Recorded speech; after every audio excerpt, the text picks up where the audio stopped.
একটা গাছের পাতার মূল্য আছে বাবা, কিন্তু ওই নারীর কোনো মূল্য নেই। কারণটা কি?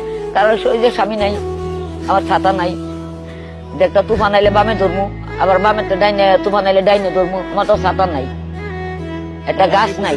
মানে গাছটাই কি স্বামী? হ্যাঁ, ছাতাটাই কি স্বামী? হ্যাঁ, আমার তো ওই জিনিসটা নাই।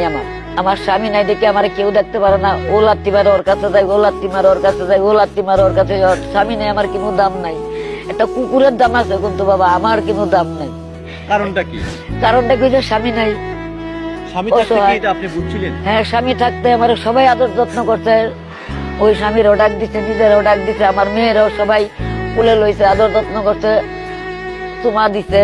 অন্ত আমার স্বামী নাই, আমার কেউ ভালোবাসে না। আল্লাহর উপরে আমার ভরসা, এছাড়া আমার আর কোনো ভরসা নেই। দর্শকের কাছে আমার ভরসা। খালা, একটা স্বামী যার যে নারীর নাই, সেই স্বামীর এই সমাজে কি, এই নারীর কি সেই সমাজে কি কোনো মূল্য আছে? না, কোনো মূল্য নাই। একটা গাছের পাতার মূল্য আছে বাবা, কিন্তু ওই নারীর কোনো মূল্য নেই। কারণটা কি? কারণ ওই যে স্বামী নাই, আমার ছাতা নাই, একটা তুফান আইলে বামে ধরমু, আবার বামে ডাইনে তুফান আইলে ডাইনে ধরমু, আমার তো ছাতা নাই, একটা গাছ নাই। মানে গাছটাই কি স্বামী? হ্যাঁ, ছাতাটাই গাছটা কি স্বামী? হ্যাঁ, আমার তো ওই জিনিসটা নাই। মানে আমি কার কাছে যাবো, আমি কার কাছে বলবো? আমার বাপ নাই, মা নাই, বোন নাই, আমার পৃথিবীতে কেউ নেই। আমি গন্ডগোলের সময় আমি হারাই গেছি।